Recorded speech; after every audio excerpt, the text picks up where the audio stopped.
What if I told you there's a hidden code to the universe? A secret number that's woven into, well, pretty much everything, from our own bodies to the stars themselves. Today, we're going to go on a hunt for that code.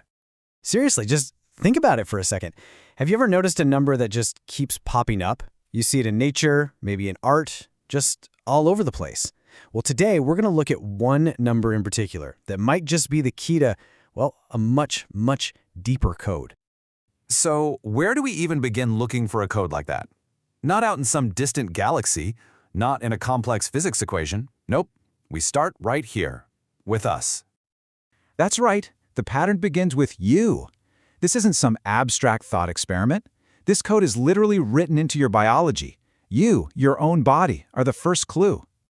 And it's one of those things that's so obvious, you almost don't even see it, right? You've got 5 fingers on each hand, 5 toes on each foot. We take in the world through 5 basic senses: sight, hearing, taste, smell, and touch. Our body itself even makes a 5-pointed shape: your head, 2 arms, 2 legs. And get this, it goes even deeper, down to the microscopic level. Our brains, the cerebral cortex, runs on 5 main types of neurons. The pattern is literally built right into us.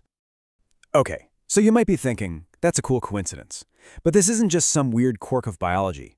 This pattern, it echoes. It radiates out from us and into the fundamental laws of nature and, yeah, even math. So we're zooming out here, from the personal to the universal. It really starts to look like this code of 5 isn't just in us, it's a core part of how reality itself is put together. And this is where things get, well, kind of mind-blowing. Let's talk geometry. There are only 5 perfect 3D shapes possible in the universe. They're called the Platonic solids. Just 5. In physics, we now recognize 5 states of matter: solid, liquid, gas, plasma, and that weird Bose-Einstein condensate. Out in space, if you have 2 big objects orbiting each other, like the Earth and the Sun, there are exactly 5 special spots, called Lagrange points, where a smaller object can just hang out, perfectly stable. And you know the famous Fibonacci sequence? The 5th number in the sequence is 5. It's the only one that matches its own position. How wild is that?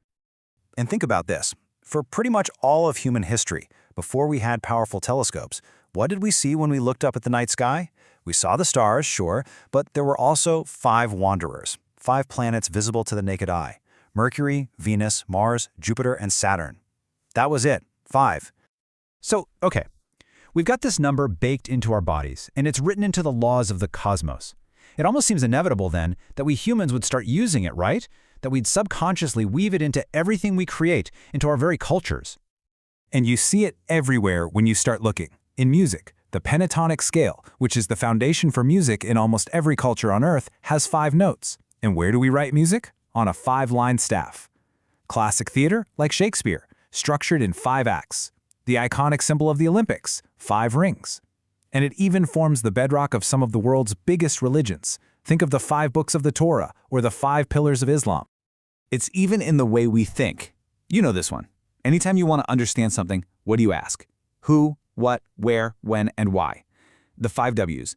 It's like the fundamental code we use to make sense of anything and everything. So, we have to ask the big question here.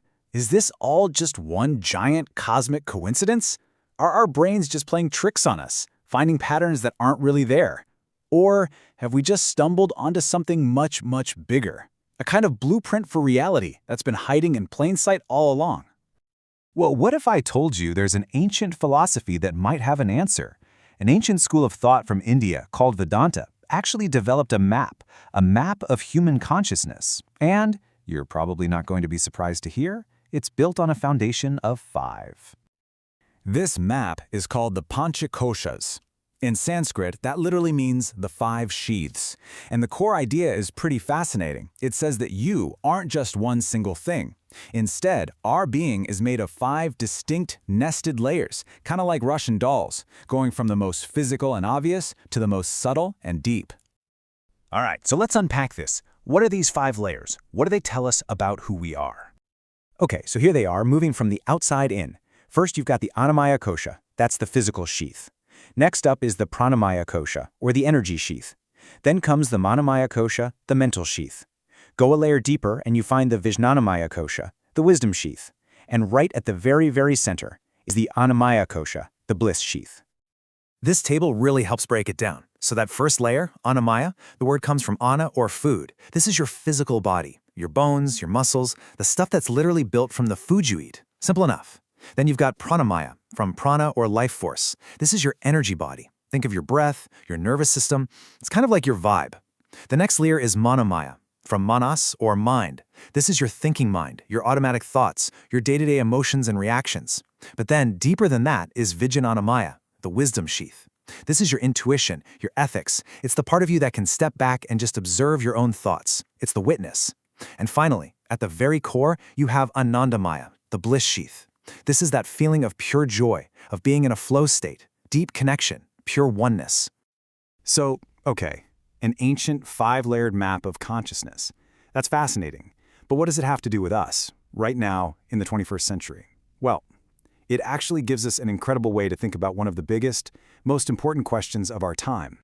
Let's use this 5-layer model as a checklist for artificial intelligence. Can we create a conscious AI? Well, let's see. Layer 1, the physical sheath. Yeah, an AI has that. Servers, robots, hardware. Check. What about layer 3, the mental sheath, the processing mind? Absolutely. That's what algorithms and data processing are all about. Check. But what about the others? The energy sheath, the life force? Is electricity the same thing? Big question mark there. And what about the wisdom sheath, the witness? Can an AI ever be truly self-aware, or is it just getting really good at faking it? Another question mark. And finally, the bliss sheath, that feeling of oneness, of pure joy. Is that even possible for a machine? You see how this ancient map suddenly highlights the huge challenge we face? And that brings us to our final massive question. If this ancient model is right, if consciousness really is this 5-layered thing, physical, energetic, mental, wise, and blissful, then can we ever truly build it out of just silicon and code? Or is there something essential, hidden in that ancient pattern of 5, something that will always be uniquely and mysteriously alive?